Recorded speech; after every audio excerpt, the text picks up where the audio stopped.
perjalanan di hari kedua dengan target naik ke puncak gede dan langsung turun ke jalur Cibodas untuk mendirikan tenda saat malam kedua di pos kandang badak.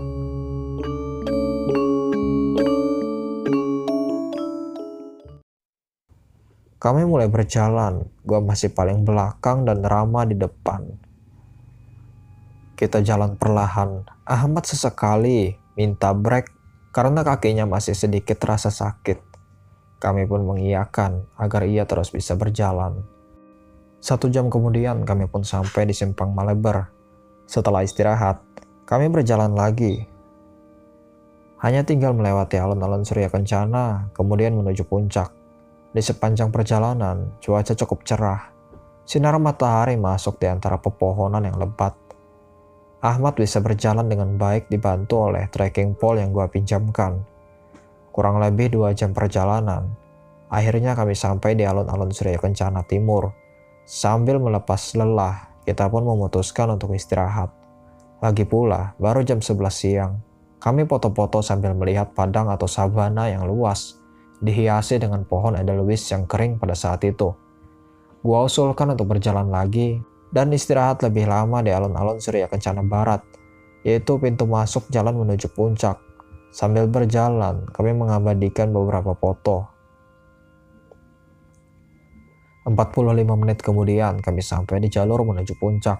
Kami masak untuk keperluan tenaga, makan siang, karena kebetulan stok air menipis. Kita bagi tugas. Rama dan Huda ngambil air ke arah trek Salabintana. Agi dan Pajri masak, sedangkan gua bertugas untuk rebahan. Rama dan Huda beres ngambil air. Agi dan Pajri pun selesai masak. Kita makan untuk bekal tenaga perjalanan ke puncak. Kira-kira butuh waktu 1-2 jam untuk sampai ke sana. Sekitar jam 1 kami lanjut berjalan menuju puncak gede. Langit mulai berubah menjadi gelap. Karena trek berbatu, lumayan menguras tenaga. Tak terasa, ternyata kami berpisah kembali. Kali ini terbagi 2. Gua, Ahmad, dan Pajri di belakang, sedangkan sisanya di depan. Ahmad berkali-kali meminta break. Punggungnya terasa sakit menahan beban. Gua kemudian menawarkan agar tasnya dibawa gua, agar perjalanan bisa sedikit lebih cepat. Dia mengiyakan. Singkat cerita, kami sampai di puncak gede sekitar jam 3 sore. Seperti biasa, kami pun istirahat dan foto-foto. Langit yang mendung berubah menjadi cerah kembali. Puncak Pangrango nampak terlihat jelas. Jam sudah menunjukkan pukul 4 sore. Sebelum bertemu dengan gelap, kami putuskan untuk turun menuju kandang badak. Karena keesokan harinya, kami akan summit ke puncak Pangrango. Kami pun turun menyusuri kawah menuju jalur Cibodas. Sepanjang berjalan di jalur kawah, langit tiba-tiba berubah menjadi gelap. Kami sedikit lari dan bergegas untuk turun. Belum lama masuk hutan, hujan pun ternyata turun dengan cukup deras. Jas hujan langsung kami pakai. Kami berjalan menyusuri hutan yang diguyur hujan deras. Hingga tak terasa, kami pun terpencar kembali. Bedanya, gua jalan sendiri di belakang. Awalnya gua kira Ahmad di depan gua. Ternyata gua salah lihat. Gua di belakang dan sendirian. Gua tetap tenang karena emang sudah pernah lewat jalur ini. Jadi harusnya udah lumayan tahu dengan trek menuju pos kandang badak. Masih diguyur hujan, gua turun perlahan karena trek agak licin. Sekitar 10 menit, gua jalan sendiri. Ternyata ada rombongan sekitar 5 orang yang lagi duduk di trek. Karena gua juga lumayan capek, gua putuskan untuk ikut duduk. Ketika udah sampai, gua sapa dan langsung duduk setengah rebahan di dekat mereka. Ternyata sapaan gua gak digubris sama sekali. Mereka mungkin kecapean, gua pun cuek. Duduk dan rebahan sambil meremin mata. Gua ngambil minum karena haus. Ketika gua mau nawarin mereka, tiba-tiba mereka gak ada. Hilang. Anehnya, di trek naik atau turun, mereka gak kelihatan sama sekali. Jeda gua merem dan ngambil minum gak lebih dari semenit. Meskipun mereka lari, gua tetap bisa ngeliat atau ngerasain langkah kaki. Tapi ini gak ada. Beres minum, gue langsung pergi dari situ dan lari mencoba untuk gak panik. Di tengah terpaan hujan, gue lari sebisa mungkin. dengan penuh hati-hati. Meleng sedikit, bisa jatuh dan luka-luka. Gua terus fokus jalan hingga akhirnya gua ternyata ketemu rombongan mereka lagi di tempat yang berbeda. Sial, karena gua yakin kalau mereka bukan manusia. Gua coba cuek dan pura-pura gak lihat.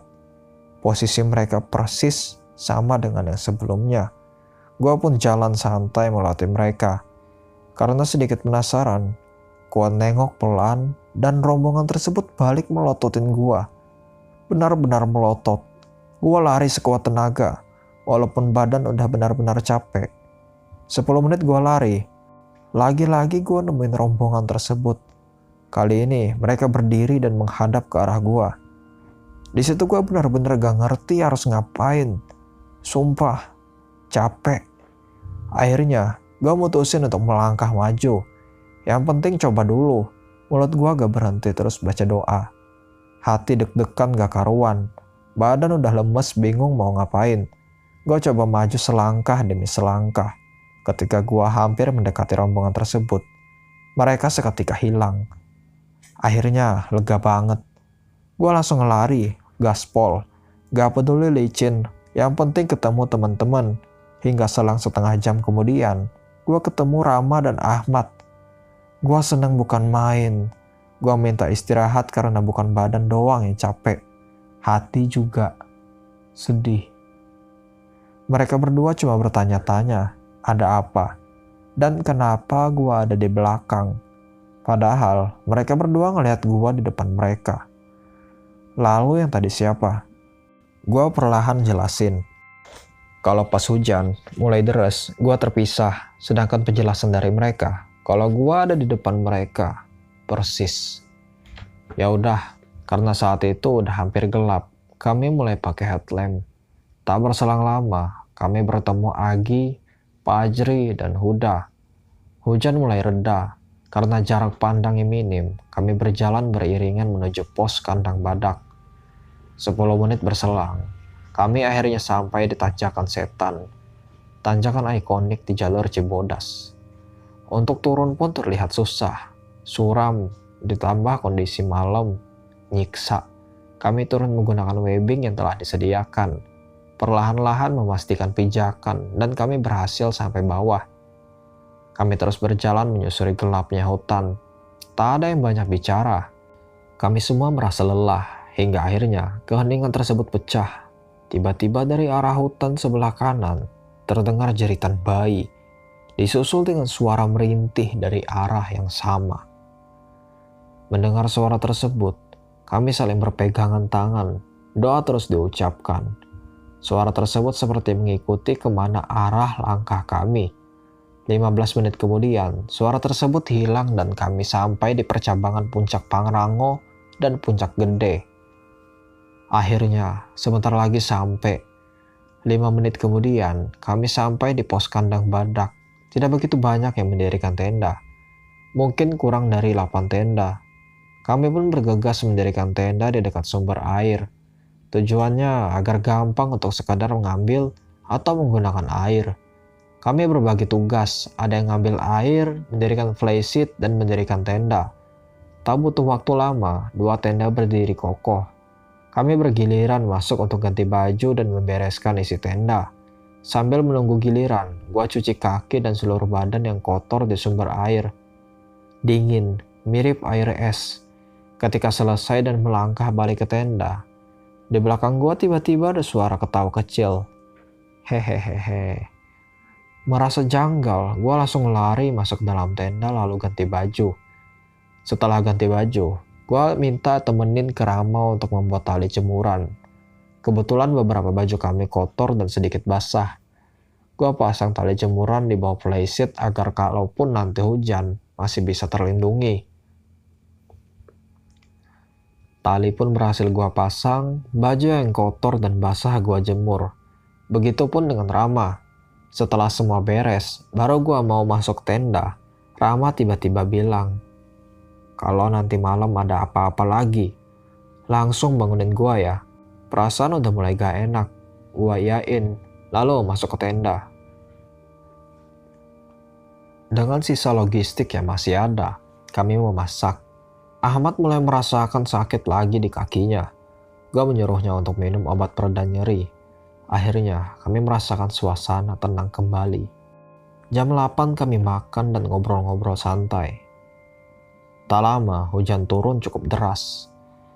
Terdengar suara rombongan pendaki yang baru sampai dan mendirikan tenda.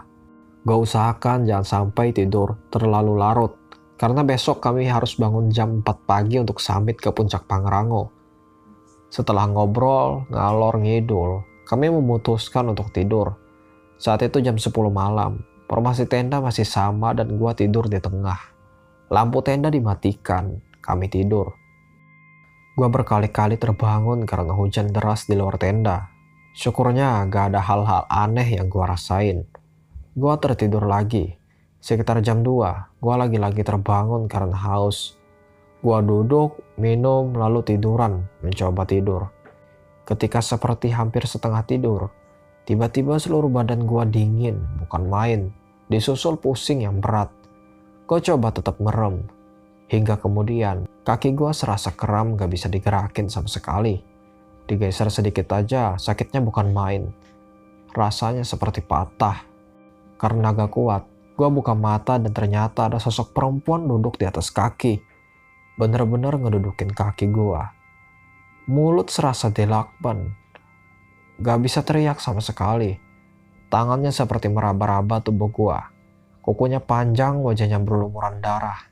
Matanya melotot ke arah gua. Gua mencoba gerak-gerakin badan. Gak bisa. Teman-teman gua yang lain masih tidur. Gak keganggu sama sekali. Sosok tersebut masih duduk di atas gua. Gua benar-benar ketakutan. Kaki serasa patah. Sakit banget kalau digerakin. Gue cuma bisa meremelek berulang-ulang, memastikan sosok tersebut masih ada atau enggak. Hingga akhirnya, kaki gue tiba-tiba bisa digerakin seperti semula. Gue coba buka mata dikit-dikit dan ternyata, sosok tersebut hilang. Sementara ini aman. Akhirnya gue coba merem lagi. Kaki udah mulai berasa normal. Tapi gue bener-bener nyium bau kemenyan campur bau busuk di dekat kepala gue. Persis. Gue pun kembali sedikit panik. Tapi tetap berpikir positif. Gue pun memberanikan diri untuk mengecek apa yang ada di luar. Gue agak tega membangunkan teman-teman yang lain. Terlihat dari raut wajah mereka yang tampak kelelahan. Ketika gue membuka resleting pintu tenda, di kiri atau kanan tidak ada hal apapun yang mencurigakan. Bau tersebut pun hilang. Melihat nesting yang berantakan, gua pun sedikit keluar tenda untuk membereskannya. Saat sudah selesai, dan ketika gua udah merangkak masuk, tiba-tiba bau tersebut tercium lagi persis di belakang gua, disertai dengan bisikan suara. Gua spontan balik badan. Lalu tiba-tiba di depan muka gue ada sosok perempuan yang tadi duduk di atas kaki gue. Hadap-hadapan muka. Gue teriak sekencang-kencangnya. Rama dan Pajri bangun. Gak tahu kenapa mereka berdua langsung meluk gue. Mereka nyuruh gue baca istighfar terus. Selepas itu, entah kenapa gue gak bisa ngomong apa-apa. Masuk ke tenda pun setengah digotong mereka. Gue disuruh minum. Gue cuma ketawa kecil ngelihat mereka berdua. Gue lihat jam, ternyata udah hampir jam 4. Huda dan Agi juga bangun. Kami masak dan bersiap untuk summit. Kemudian Ahmad bangun. Kami bergiliran beberes dan siap-siap. Logistik, kompor, dan gas gue masukkan ke dalam tas. Setelah itu kami makan. Sekitar 4:30, kami pun bersiap berangkat summit. Beberapa rombongan pendaki lain ada yang sudah duluan. Tapi kami gak tahu mereka summit ke Pangrango atau Gede. Semuanya menggunakan senter atau headlamp. Trek kali ini dibilang cukup sulit. Kurang lebih 4-5 jam baru sampai puncak. Gua memastikan keadaan kaki Ahmad. Katanya oke. Ya sudah, kami berjalan tipis beriringan. Gua tetap di belakang. 5 menit kemudian, kami sampai di percabangan antara puncak Gede dan puncak Pangrango. Kami pun ambil kanan. Trek lumayan landai dan belum terlalu curam. Suasana gelap. Belum sampai 10 menit dari percabangan, Ahmad tiba-tiba mengeluh kesakitan. Kakinya terasa perih. Karena tidak ingin terlalu memaksakan, Ahmad mau untuk kembali ke tenda. Gua dan Rama pergi mengantarkan. Setelah sampai di percabangan, Ahmad meminta untuk turun sendiri karena kami rasa memang dekat. Kami mengiyakan. Gua dan Rama berlari menuju Pajri dan yang lainnya untuk melanjutkan pendakian menuju puncak Pangrango. Selama pendakian menuju puncak, gua gak ngerasa hal ganjil apapun. Mungkin sebatas sekilas mata atau suara semak-semak gua anggap biasa. Kami terus berjalan dan bertemu rombongan pendaki yang lain. Kami saling sapa dan pamit untuk mendahului mereka. Tak terasa mentari datang. Sudah hampir 2 jam kami berjalan namun belum ada tanda-tanda puncak sudah dekat. Trek yang lumayan curam membuat kami harus banyak berhenti karena lelah. Sekitar jam 7. Gua bertemu dengan seorang pendaki yang turun. Gua tanya, apakah puncak masih jauh? Dia pun menjawab, kalau kami belum setengahnya sama sekali. Dengar hal tersebut, kami pun cuma tertawa kelelahan. Agi pun ternyata sudah jalan terlebih dahulu. Jauh meninggalkan kami. Demi mengejar waktu, kami pun bergegas naik lagi. Singkat cerita, setelah 3 jam kemudian, kami sampai di puncak Pangrango. Agi pun nampak duduk-duduk dan ngobrol dengan pendaki lain. Kami istirahat dan foto-foto sebentar. Tujuan kami selain puncak yaitu alun-alun Mandalawangi. Hanya butuh 5 menit turun dari puncak, kami sampai di alun-alun Mandalawangi. Konon Sohoki, aktivis era tahun 60-an, sering menghabiskan waktunya di sini. Kami mencari tempat yang teduh untuk makan dan memasak air. Gua dan Rama turun ke arah tebing mencari sumber air. Selesai mengambil air, kami menyempatkan untuk mengambil beberapa gambar. Kenang-kenangan. Mandalawangi memang tak seluas Surya Kencana. Namun, Mandalawangi terkesan lebih tenang dan sunyi. Cocok untuk dijadikan tempat merenung. Waktu tak terasa menunjukkan pukul 12 siang. Kami memutuskan untuk turun. Lagi pula Ahmad sendirian di tenda. Setelah beberes, kami berjalan naik ke arah puncak Pangrango. Kemudian langsung turun menuju kandang badak. Hanya 2 jam perjalanan turun kami pun sampai di tenda. Ahmad terlihat duduk dan memasak air sesampainya kami di tenda. Kakinya pun sudah lumayan membaik. Kami langsung memasak, menghabiskan logistik yang tersisa. Kami bergantian mengemas barang-barang yang ada di dalam tenda. Selesai memasak dan makan, kami pun bergegas merapikan tenda. Langit tampak mulai mendung. Sesegera mungkin kami harus turun sebelum hujan mengguyur. Akhirnya, sekitar jam 4 lewat, kami turun menuju base camp Cibodas. Estimasi turun sekitar 2-3 jam. Trek relatif landai. 15 menit kami berjalan turun, hujan pun turun. Tidak terlalu deras. Kami langsung memakai jas hujan. Jalur Cibodas terkenal landainya. Tidak banyak trek yang curam, tapi cenderung lebih lama jarak tempuhnya. Kami terus berjalan. Ternyata kami terpisah jauh. Kali ini, gua berdua dengan Pak Ajri berada paling depan. Kami berdua memutuskan untuk menunggu di pos kandang batu. Sesampainya di sana, kami merasakan hawa yang kurang enak. Kami merasa ada langkah kaki yang turun tapi tak kunjung sampai. Awalnya gua kira Rama dan yang lainnya. Ternyata gak ada siapa-siapa. Kami pun memutuskan untuk melanjutkan perjalanan menuju shelter air panas yang berada di bawahnya. Tak sampai 5 menit, kami tiba di shelter tersebut. Kami menunggu lagi, Rama dan yang lainnya. Namun suara langkah tersebut masih terdengar. Di tengah suara gerimis hujan, langkah tersebut terdengar cukup nyaring. Setelah diskusi dengan Pajri, gua putuskan untuk terus turun. Dari shelter air panas menuju pos batu Kukus 3. Kami harus melewati jembatan di atas air panas yang hanya dibatasi dengan seutas tali webbing. Jika tergelincir, otomatis kami akan tercebur ke dalam jurang berisi air panas. Gua berada di depan, berjalan perlahan menapaki batu-batu. Tiba-tiba, Pajri menyuruh gua untuk berjalan lebih cepat. Dia tampak sedikit gelisah. Gua iakan. Kami pun berjalan hingga sampai di pos batu Kukus 3. Hujan masih turun cukup deras, Tapi setelah dipikir-pikir, kami memutuskan untuk terus berjalan hingga pos 1 sebelum base camp. Kami berdua terus berjalan melewati pos Batu Kukus 2 dan 1. Kemudian Rawa Denok 2 dan Rawa Denok 1. Sekitar setengah 6, kami pun tiba di pos Rawa Payang Cangan, persimpangan menuju air terjun Ciberium dan base camp. Kami istirahat sebentar, minum dan rebahan di pos. Setengah jam kami menunggu. Rama dan yang lainnya masih belum datang. Padahal kami jalan tidak terlalu cepat.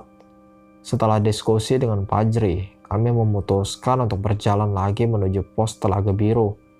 Perjalanan menuju Telaga Biru menyusuri jembatan kayu yang ditunjang dengan beton coran. Tak sedikit, beton tersebut bolong. Karena gelap, kami berdua menggunakan headlamp untuk menerangi jalan. Kami jalan perlahan menghindari jalan yang berlubang. Dalam perjalanan menuju telaga, terdengar suara aliran air yang cukup deras. Awalnya kiri kanan seperti rawa, kemudian berubah menjadi hutan yang lebat. Sambil ngobrol, kami terus berjalan maju. Ketika masuk ke hutan, Fajri meminta untuk jalan sejajar. Gua mengiyakan. Lalu sekitar 5 menit kami berjalan. Tiba-tiba ada sesuatu yang muncul dari balik pohon yang ada di belakang kami. Awalnya, gua kira dahan pohon yang jatuh. Namun, lama-lama sesuatu yang seperti dahan tersebut berdiri. Membalikan badan dan meloncat-loncat. Itu pocong. Kami lari sekencang-kencangnya. Hingga akhirnya sampai juga di ujung jembatan kayu. Gua cek ke belakang. Sosok tersebut masih ada. Gua yang awalnya mau istirahat karena ngos-ngosan, mengurungkan diri dan mengajak Fajri untuk segera lari lagi. Tak lama kami pun sampai di telaga. Ada sebuah shelter dan nampaknya ada bapak-bapak sedang duduk. Sepertinya warga sekitar. Kami pun menyapa dan dia memberikan senyuman. Kami duduk berjarak sekitar 10 meteran dengan bapak itu. Dia hanya duduk dan termenung. Gua menawarkan rokok, dia hanya diam saja. Akhirnya dia pun bertanya, kami dari mana? Gue jawab, habis naik ke Pangrango. Dia pun tertawa. Gue juga salting.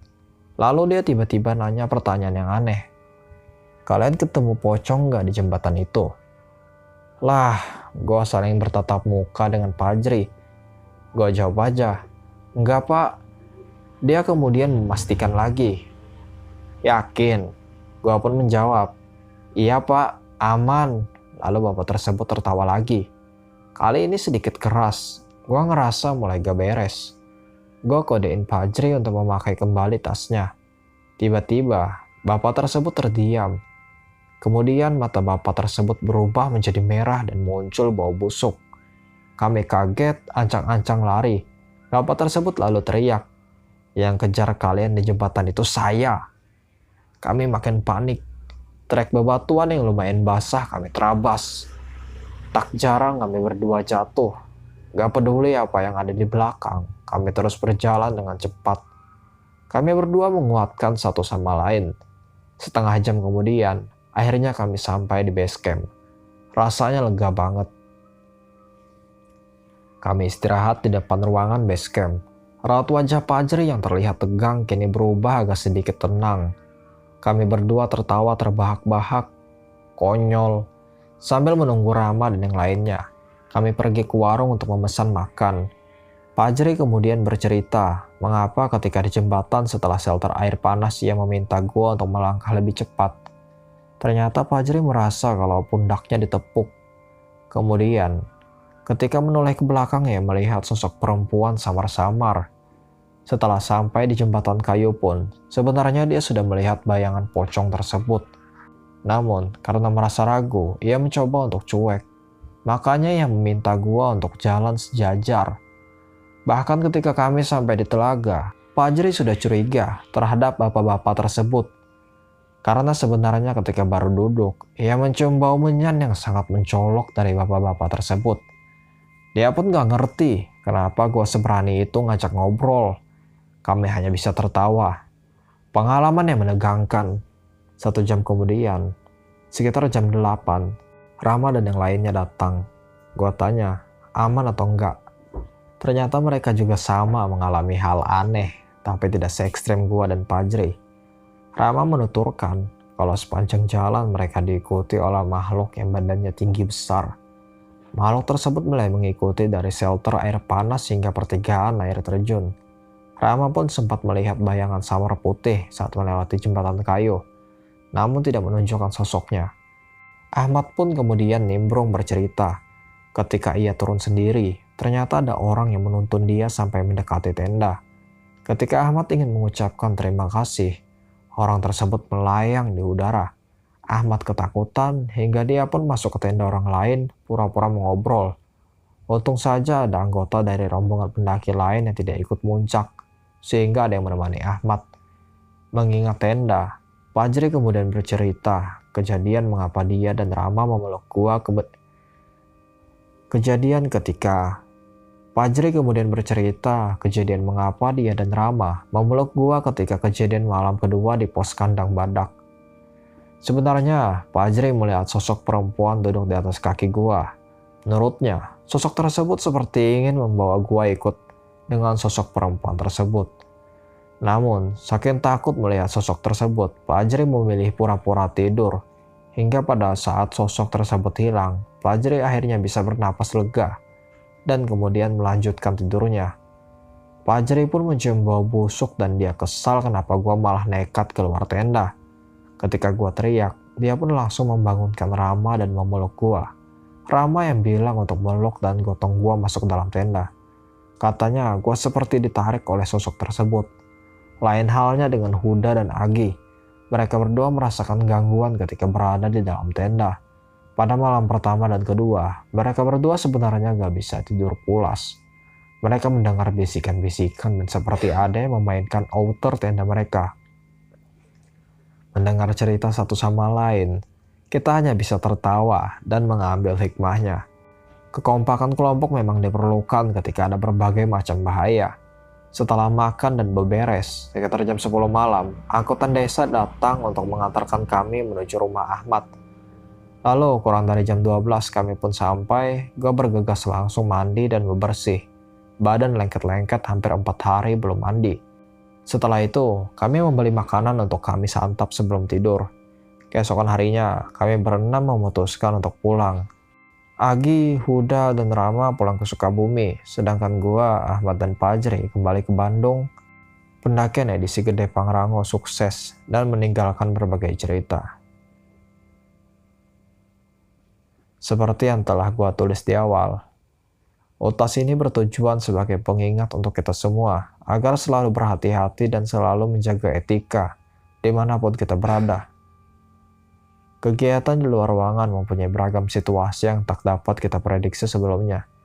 Kerjasama tim dan komunikasi antar anggota menjadi penting karena menopang beragam masalah yang akan datang nantinya.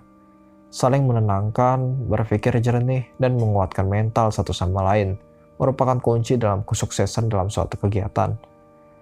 Semoga cerita ini dapat bermanfaat dan menghibur. Terima kasih kepada yang telah setia mendengarkan cerita ini dari awal hingga akhir. Semoga di tengah wabah pandemi ini, kita senantiasa diberikan segala hal yang baik olehnya. Kisah pendakian Gunung Gede Pangrango tamat. Terima kasih.